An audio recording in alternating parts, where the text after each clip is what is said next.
for joining us on The Skeptic Psychic, where we delve into ancient societies, the ghosts, the paranormal, UFOs, all looking at it from the perspective of the true believer and from the skeptic perspective. Joining me, my partner, my co-host, my sibling, Kimber Rodriguez. Myself, I am Richard Gregg. And again, let's look into being the skeptic psychic. Hello, and Hello. welcome once again to the Skeptic Psychic, where we delve into the paranormal and crypto and all legends, myths, and all wonderful things. How have you been doing today, Kimbra? I'm doing My good. How are you? wonderful, sweet, kind, beautiful sister named Kimbra. Yes, I'm doing good. If you hear anything in the background, Mercy is here with me, so you might hear him laugh now and then. So apologize for the disruption on that. So, anything new on your end today? Not much. Just waiting for two things I've been doing. One Interesting. is doing research onto a howdy, y'all. Hello, hello. All right, and I'm doing some research for a future podcast. Interesting. I'm all aflutter. Yes, and another thing is I'm waiting for that wonderful time-honored tradition around the Gregg family where we serve up the green bean casserole. I'm talking about Thanksgiving. Yes, same here. I'm definitely looking forward to Thanksgiving. I already have my yes, Shelly, congratulations. I'm so happy for you and Autumn both. Congratulations. I'm so glad you made it. Was unsure if you'd be able to with the babies coming, but I'm so glad you're here and send Autumn our love and again tell her how happy we are for her. As and I've already bought my ingredient sorry, brain. They're That is doing so great. I'm glad. yes. I've already brought my ingredients for the green bean casserole, so I'm pretty looking forward to making it. Right. Everybody always loves. In fact, I think they like yours over mine because my mother-in-law every year asks if you're coming to Thanksgiving, and when I tell her that you're not able to make it, she doesn't say, "Oh, well, that's too bad," or "I'm gonna miss him." She always asks, "So, no green bean casserole?" So, Yes. Yeah, I'm the only one that around here eats the green bean casserole. really, they're Yes, missing out. they are. They just don't like it. They have no taste. They just know how much I love and they save it for me. Right. According to our beautiful researcher and stunning and wonderful researcher, my dear, sweet, beautiful wife. Yes. So let's go ahead and oh, a favorite side dish for Shelly as well. Glad to hear. We make a mean one. Family Mhm. recipe, so we both pretty much make it the same. But let's go ahead and kick it off and get into the Wendigo, as Raymond has said. He's like, let's Wendigo.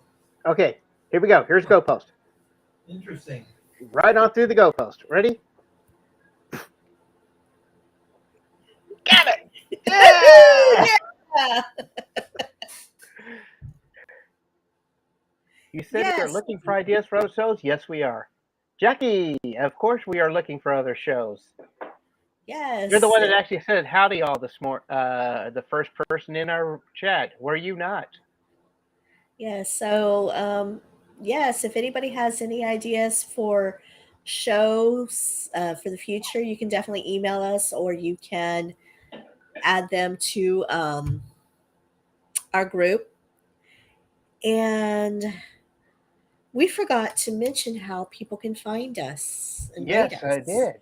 They can always find us here on Facebook. Yeah, YouTube. I'm Shelly. Forgot to add my name. I forgot to add my name, Shelley. Pleased to meet you. I forgot to add my name. I'm Shelley. So, yes, they can find us on YouTube, Facebook. If you are watching us on YouTube, make sure you like and subscribe and hit the notifications so you know where to find when we go on. Twitch. And Twitter, Instagram. Mm-hmm. And then again, if you do have any ideas for future episodes, you can email us at info@skepticpsychic.com. Right. And Contact us at info@skepticpsychic.com. And we do also have, if you really want to be lazy and not watch us wonderful faces, you can listen to our previous podcasts on Apple Podcasts as well as Spotify and Podbeam and just about every one of those wonderful pod places. You can become one of our pod people. What do you think, pod people? I think that might work for now. We're everybody that's listens to Skeptic Sidekicks are now going to be called pod people.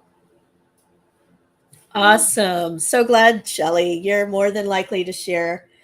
And We are now the pod people. if you are listening to us on Apple Podcasts or Spotify or any of the other great podcast venues out there, make sure you rate and review us. Jackie says that pod people's creepy. She likes it. And how many stars do we like when people rate us? On Apple Podcasts, we like 1, 2, 3, 4, 5. Oh yes, 5 stars. Remember the Judy. Yes, Raymond says 5 million stars. Love it. And then, of course, if you do leave stars, make sure you review as well. We do read reviews on air, so it's a good way to get a shout out on air other than joining us live and participating in the chat. And if you are on Facebook participating in the chat, please include your name so we know who we're talking to. Facebook's funny, not funny ways of being. It does it. All it shows us is that you're a user, and so we like to know exactly who we're talking with. So we ask that you please leave your name.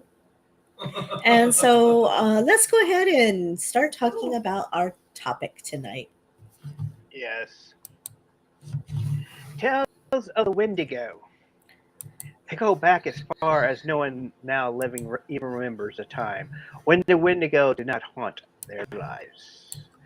Stories of campers, hunters, and hikers coming across this mysterious cannibalistic creature have plagued the forests of the Great Lakes, especially upper Minnesota, have a way of circulating in the area every now and again. But the American Indian, Native American, First tribes such as the Ojibwe, the Saulteaux, Innu, Eastern and West Main Swamp Cree, and Nakaspi Indians have their own tales.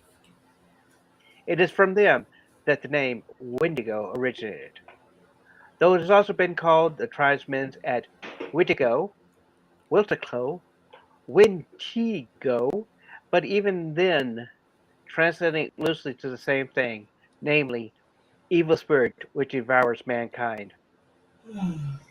It was around 1860 that a German explorer deemed the translation to mean cannibal.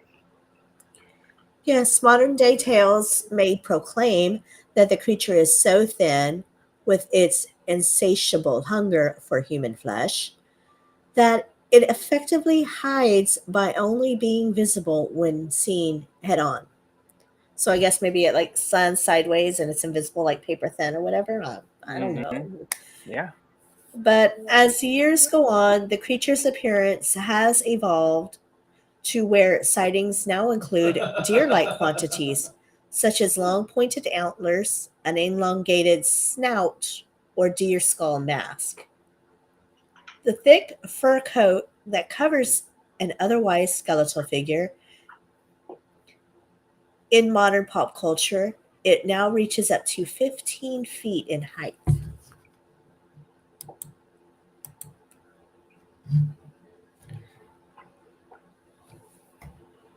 15 feet in height. Can you believe how big that thing is?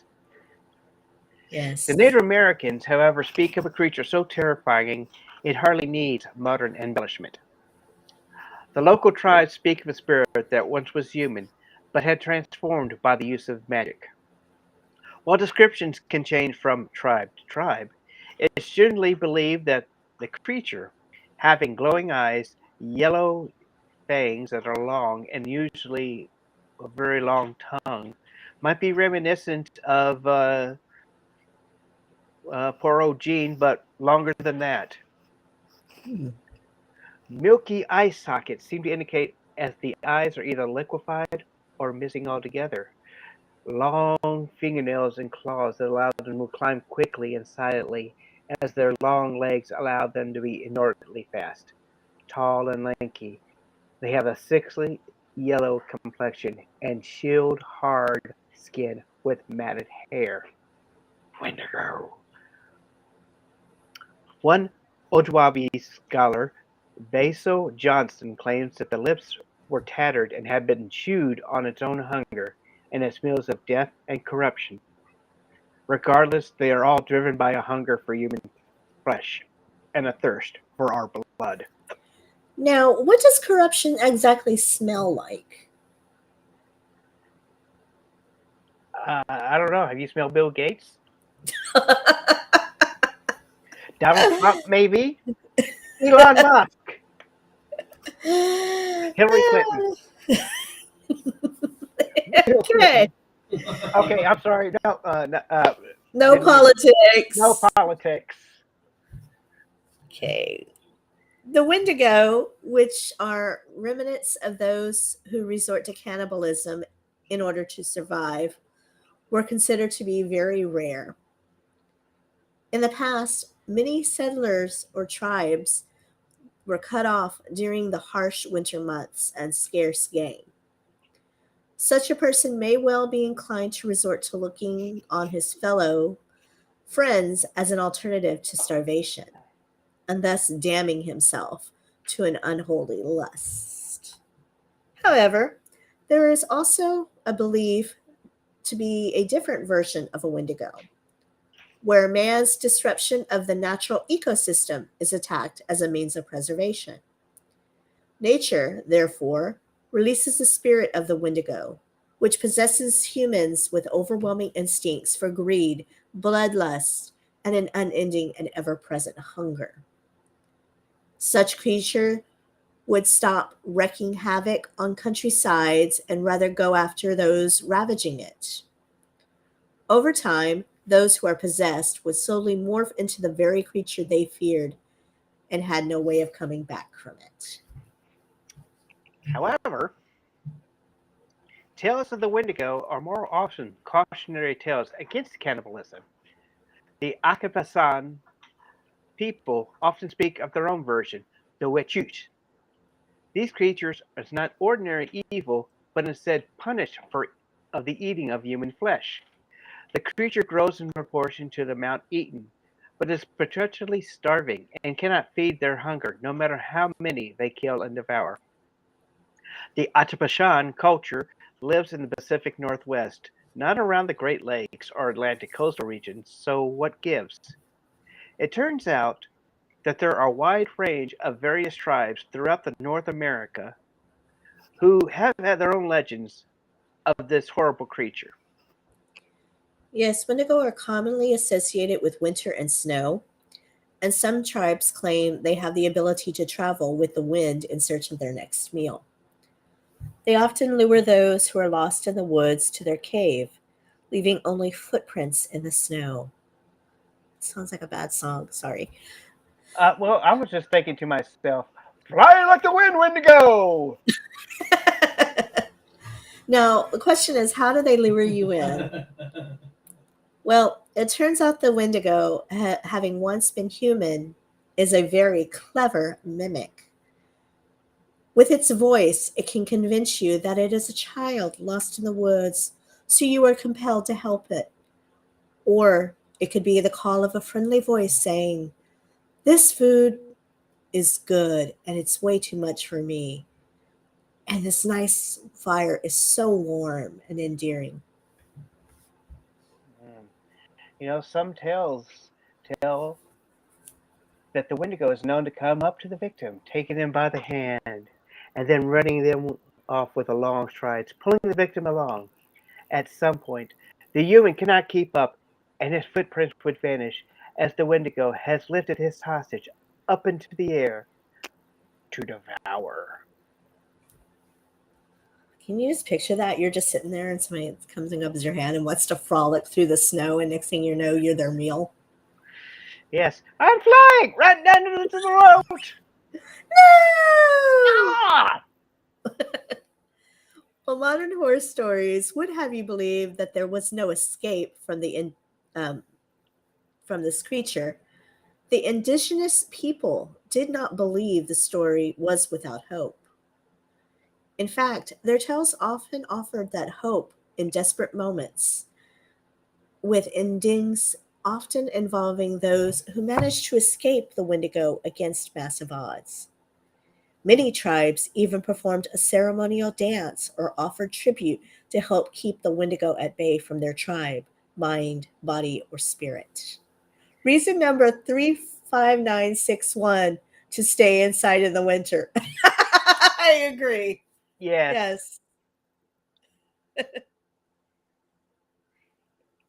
Now, modern scientists would tell you that such creatures do not exist. No one can claim with certain certainty that the myths aren't somehow based on true events that have happened long ago. And it wasn't just the Native Americans who believed. The white settlers were terrified of such tales, having seen themselves just how lean the winter monks could be. And it took stories very seriously. Over the years, it began to circulate amongst the town folks that if a Wendigo was seen, then a death would soon hit the community.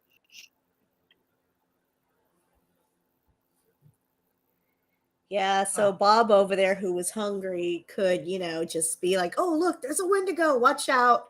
And then while Hmm. everybody's paying attention to the what's supposed to be the Wendigo out there, Bob goes ahead and grabs Bill over here and takes a bite out of his arm. And then he's like, "See, I told you." Yeah. So from the late 1800s to the 1920s, the town of Roseau in northern Minnesota had a number of Wendigo sightings, and each supposedly followed by an unexpected death. Well, there you go. That's just what I was Yep. saying. After the 1920s, however, the sightings did stop. And this was probably because by then, food was much more easily available and healthcare had advanced to where death wasn't as expected. The steady influx of people to that region also meant a thinning of local legends as new perspectives and beliefs settled into the area. So the local horror story began to dwindle and die off. Oh, Shelley says she loves the sound of mercy. Okay. I'm glad to hear that he's not bothering everybody. I usually go upstairs, but it's cold and my aching bones don't feel like going upstairs, so I'm Don't tell her down bones, here. her achy bones, because Wendigo is there, and she'll really worry about her achy bones the moment the Wendigo is there. Yes. So sorry. So that's okay. Americans believed themselves far more pragmatic and less prone to dogma and hysterics as well. And rational scientific thought was being put into use rather than just blind faith in local legends.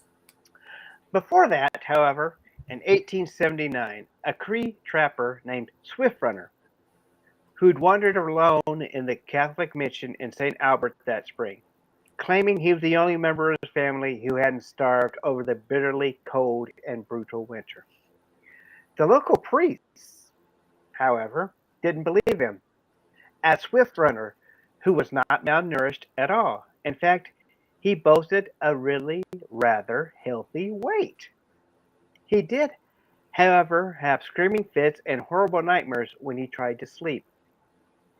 The story says that he mentioned being tormented by an eagle spirit that he called Wendigo, but he would not elaborate further. The police there at Fort Saskatchewan investigated Swift Runner's winter's campsite and discovered the remains of his wife and 6 children. Bones had been picked clean of meat and marrow hollowed out. It was when confronted by the evidence that Swift Runner confessed to the killing and eating his family.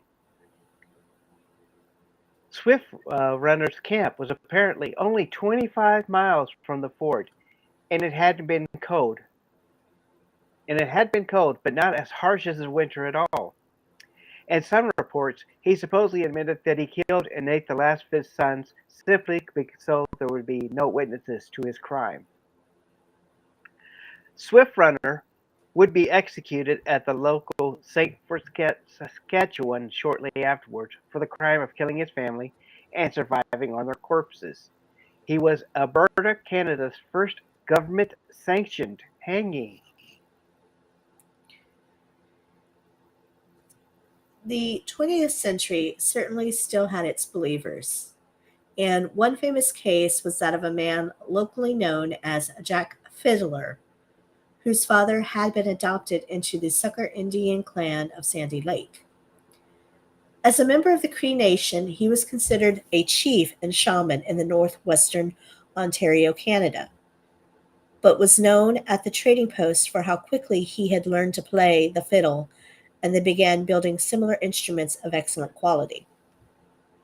Over his life, Jack claimed to have killed at least 14 Wendigos and was considered a true hunter of the monster. His method was euthanization, often strangling those who felt the curse beginning to overpower them. However, at the age of 87, Jack was imprisoned for one killing. In October of 1907, he and his brother Joseph pled guilty to killing a Cree woman. They said that she had been possessed by the spirit of a Wendigo at the time and was well on her way into becoming one completely. It was their duty to kill her before she murdered more tribal people. Jack managed to escape while allowed out for a walk and hung himself in a nearby tree later that same day. His elderly brother, however, went to trial and was found guilty, despite plenty of witnesses that the woman killed had been incur- in Curably, yes, ill. Thank you. I couldn't get that word out. And in great pain when she had requested death from the brothers. Local missionaries and traders spoke for him, citing his goodness, as well as how the local clan had no awareness of recognition of Canadian law, but he was put to death, the order for his relief arising 3 days too late. yes. So now we go to the northwardmost of Ontario, Canada, that has a cave of the Wendigo outside of a turn of Kenora and located along the shores of Lake Minnemayawes.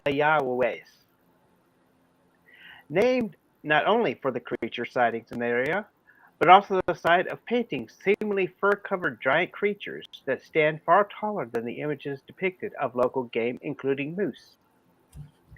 Image searches for the cave, however, will mostly bring up screenshots from the Fallout 76 game. But we will not post the correct image here on Facebook for those who are interested, but we will post that on Facebook. We must say, however, there's hardly the first such cave art depicting mankind as larger than game he hunts, as if ancient hunters wanted to show their demonstration of dominance over all creatures they hunted for food. But it does point to just how far back the belief of the Wendigos go in native lore.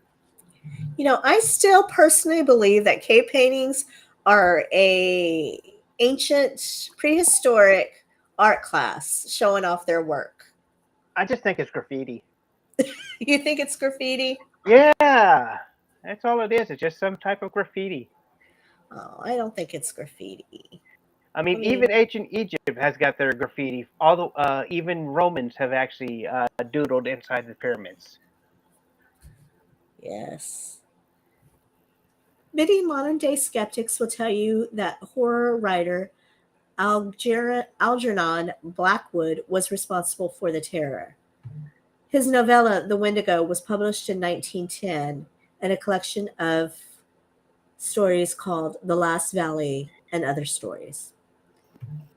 This book was a hit, and even H.P. Lovecraft claimed that one of his story elements used was really a marked triumph in craftsmanship.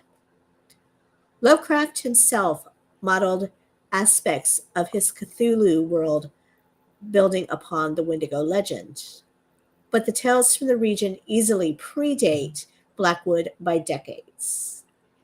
Since Blackwood's time, the Wendigo has appeared in numerous medium formats, including books, movies, television, artwork, comic books, and features prominently in a video game we just mentioned a few moments ago. Dungeons and Dragons even hosts a Wendigo in its pantheon of monsters. While not the most well known of the scary stuff out there in the world, it has a definitive hold on the pulse of horror fans. Um, it even there was an episode of Charmed where they had the Wendigo, and one of the sisters was attacked by one and ended up turning into one herself. You know, Marvel, in fact, in their universe, not the MCU yet, but in their universe, introduced a character, Wendigo, in the 1970s as an antithetical uh, enemy for the Hulk. With the 8 foot tall, muscular man who had been cursed with a primal hunger after committing cannibalism in the Canadian wilderness. It was during this comic run that Marvel introduced one of their most popular iconic characters, namely Wolverine, who originally defeated the big bad Wendigo. So yes, the Wendigo has been responsible for the world witnessing Hugh Jackman running around bare behind, having just received his adamantium skeleton and retractable claws. Hugh Jackman. Sorry, I got a little off topic there. Yes, Raymond. Second episode of Supernatural also had a Wendigo. That was a very interesting episode. I remember seeing Mm-hmm. that. And by the way, Jackman and Marvel Studios both say you're welcome. Think Yes, tales Hugh of the Jackman. Wendigo sound a bit far fetched. There's a psychosis that was discovered in late 1661, though there are no variations as is known in the medical field. What we're referring to, however, is now what is supposed as the Wendigo psychosis, which is cultural specific, only affecting those who are aware of the Wendigo folklore and who live in the regions where the legend said to live. This psychosis state includes feeling a dread, a feel of murderous intent, and craving for human flesh.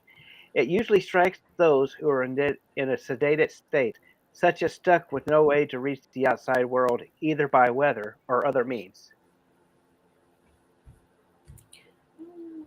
While many in the field doubt the psychosis really exists, there were over 70 documented cases in North America alone throughout the mid 1900s.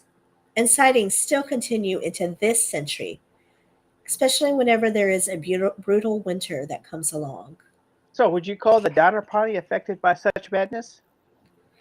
No, theirs was a tragedy in the as where flesh was eaten in order to save lives, not because anyone considered themselves turning evil. Although there were reports that survivor Louis Kesselberg deliberately killed Tasman Donner in order to eat her, rather than wait for her to die of natural causes. Kesselberg already was an unliked character within the party, and he was an easy to anger and selfish man, whose story reeked of lies.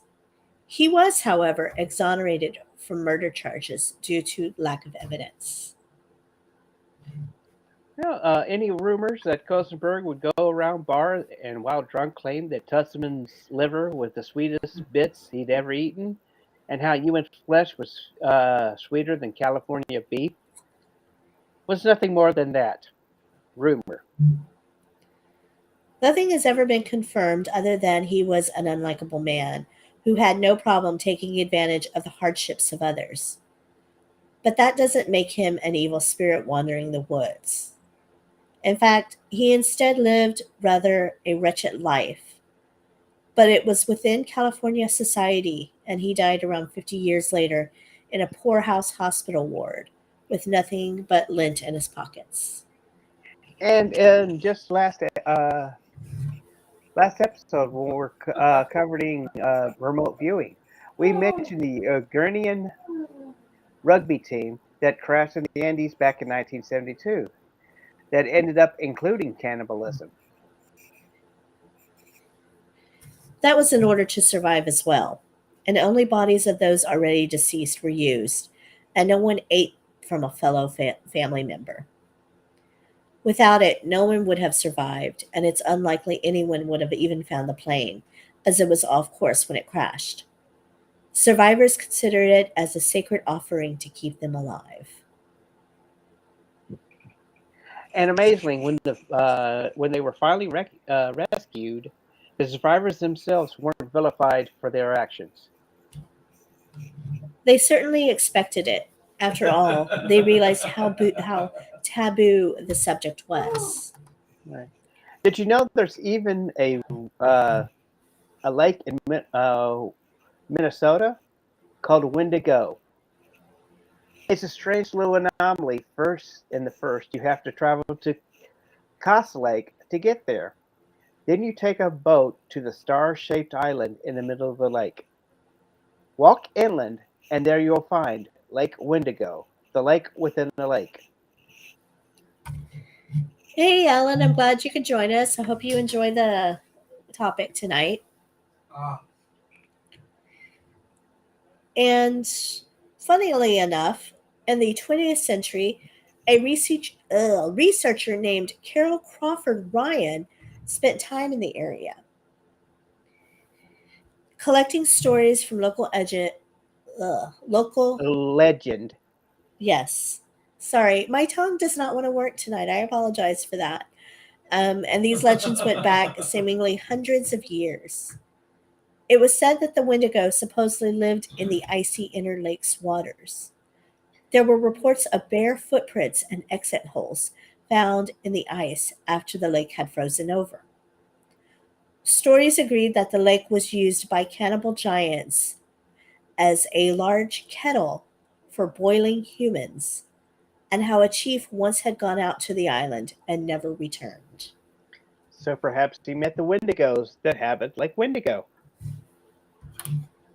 Now, before our listeners begin scoffing at such stories, let's take a moment to think about how you would defend yourself against such a creature. If you were to come across one, odds that you're lost in the woods and without too many ways of protection. You could try starting a fire with whatever rocks and flint may have on hand. After all, fire often frightens wild beasts. Now, as the Wendigo is said to have a heart of solid ice, which is where the creature's humanity is held frozen, the odds are slight that you would reach its heart, but you could certainly try beating it off with a flaming branch. Better yet, if we're dreaming, a flaming sword. After all, something skeletally thin doesn't sound like it would fall down dead if you were to shoot it, even if you had a bunch of silver bullets. You know, some claim that those milky filmed over eyes means that the Wendigo cannot see you, or that its vision is based on movement.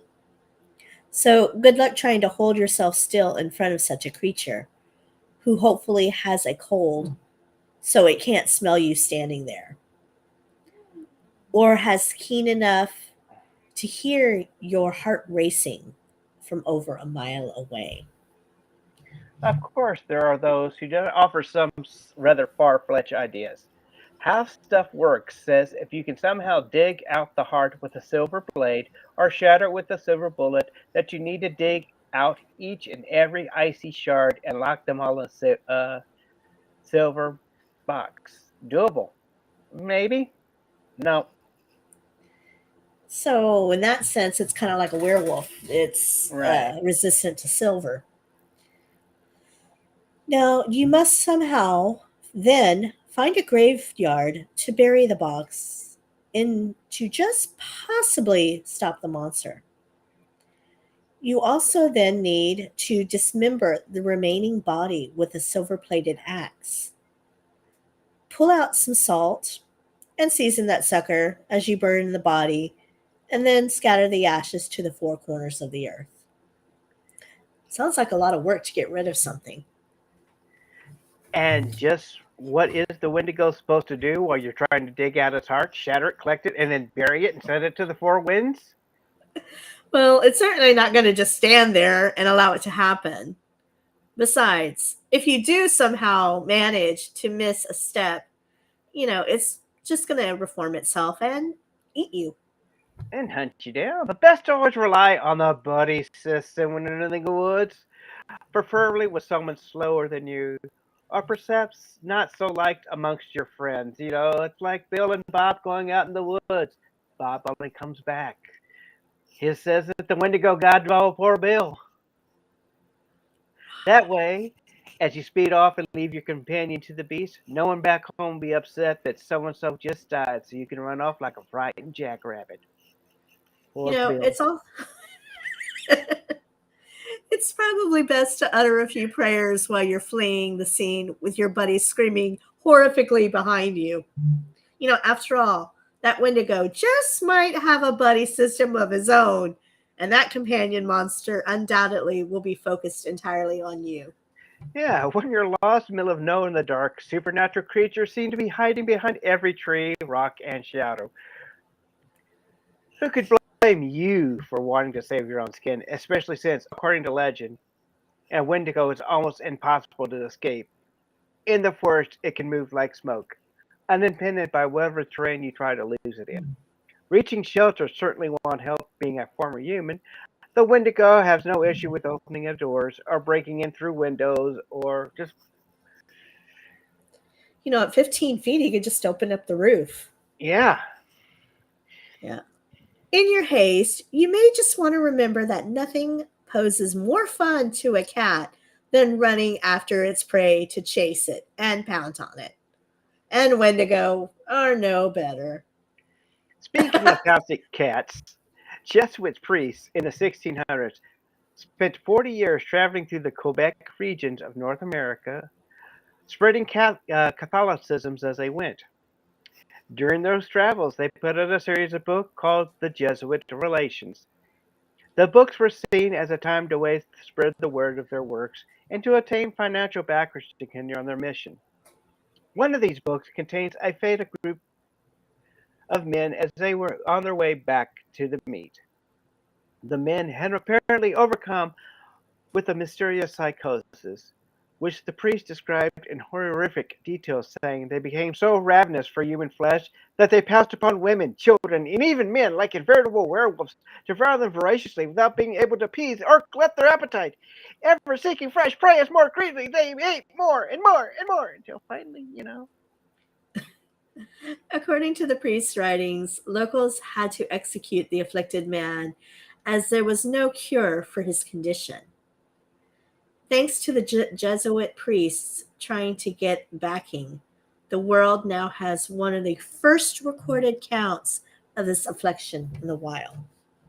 Maybe it's just best to accept fate and let it have you. Goodness knows that it want to escape the situation with your mind intact, let alone without those nice little brown pants.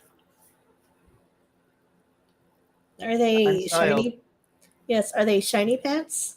No, just their brown, soiled pants. So, is there any hope? Will the Wendigo be haunting our nightmares from here on out? I know camping after this will leave you rethinking that life insurance policy that they've been calling you about. Yeah, there are some legends among the Iroquois and the Seneca Indians that tell of a flying head. Yep, a flying head taller than a man and hungry for human meat. Depending on who's telling the tale, the head is either the cursed remains of a murder victim out for revenge, or is the fate that waits those who turn cannibals in the first place.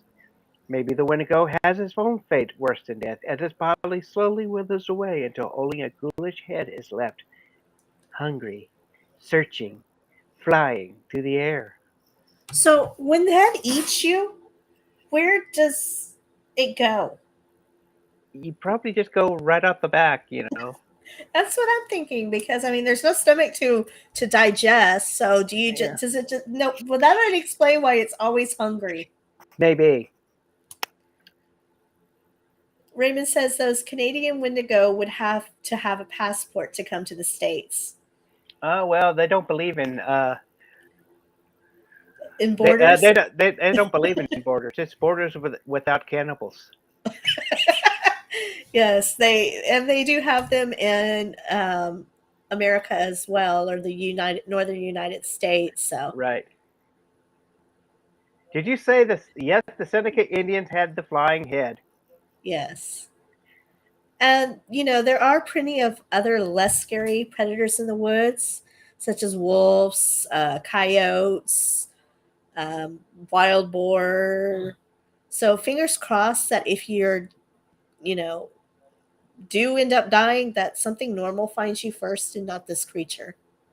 Yeah, so you know, we know that Wendigos. We'd like to bring it a little close today. We do have one last and most important bit to share with you.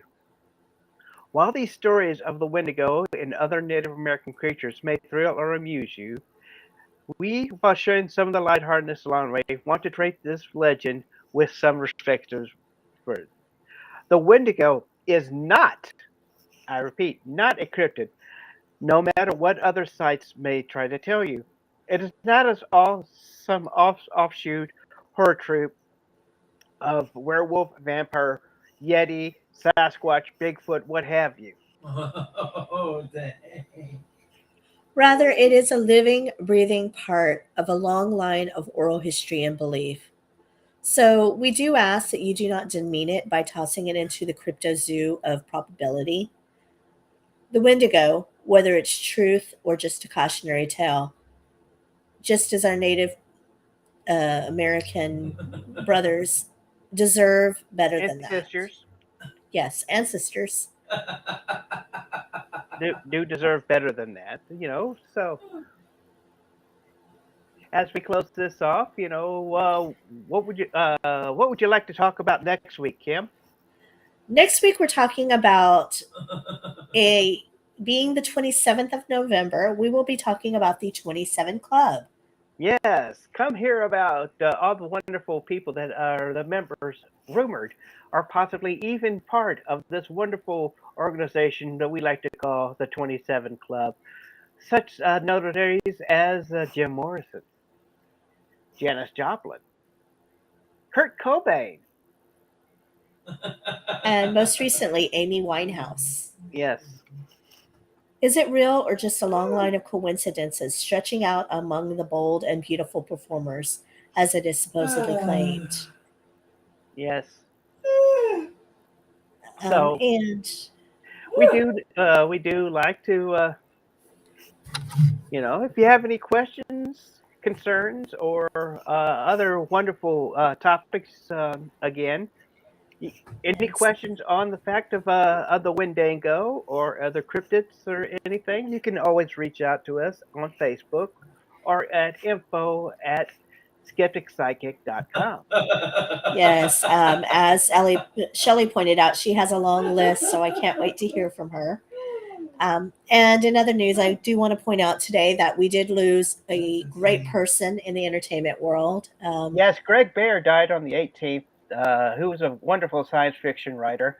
And our hearts also go out to Jason David Patrick, who was the Green Ranger, Jason and Jason David Frank. David Frank, who was Yes. the wonderful Tommy in the original Mighty Morphin Power Rangers TV show. Yes. My little brother used to have me watch the Power Rangers with him when I was in high school and he was in elementary. And I always had a little crush on Tommy. And I had the pleasure of meeting him. a few years back at the South Texas Comic Con, and he was the nicest, most friendliest person I'd ever met in the celebrity world. And so I was able to get his autograph and get my picture taken with him and Mercy. And so it breaks my heart to hear that he has passed today, as he was very young at only 49. So my heart goes out to his family, and my condolences and well wishes for them. And so, again, if you are listening to us on YouTube or watching us on YouTube, make sure you like and subscribe and hit the Leave a comment. notification. Yes, leave a comment and we will respond. Um, and make sure you hit the notification so you know when we are live. I do want to get back to posting videos on there. And if you're listening to us on Apple Podcasts, I am getting the video we already have last week's up. Yes, we do ask that you rate us 5 stars, but we will take whatever you give us. And if you rate us, please leave a review, as we will read the reviews on air. I did recently find out you can also leave reviews now on Spotify. So that's another place, if you listen to, you can leave us a review as well. And if you like what you hear, please share us with your friends. Remember, sharing is caring. And Right, as we're gonna start calling ourselves the pod people. Come on, join in. Leave your troubles away. Become one of the pod people. yes, listen The to skeptic psychic pod people. Let's just yes. put this ringing through our head. The skeptic psychic pod people. Repeat with me. Pod people. Pod people. Well, I just got a message from Shelly that she says the chat isn't working. Oh I no. apologize. Facebook's been doing some really weird stuff. Last week they cut us off midstream, so I apologize if people aren't able to comment. But you can always message me or Richard, and we'll read your comment aloud. Again, I apologize for that. But Pod people. yes, we are. Our Facebook group now is called. It's the Skeptic Psychic Facebook group, but we will call our members the Pod People now. We finally have a name. So if you'd like to become a pod person, join us at Facebook, the group Skeptic Psychic. And do we have anything else we want to share tonight? That we love you and that we always want you to understand that we. Shelly says that 3 of the messages are not coming up. While you're there, let me go to my Facebook page and see if I can reach those messages that aren't showing up. 1 second. Okay. Because we're pod people. Yes, we are pod people. 1 second. Waiting till Facebook sends me a code.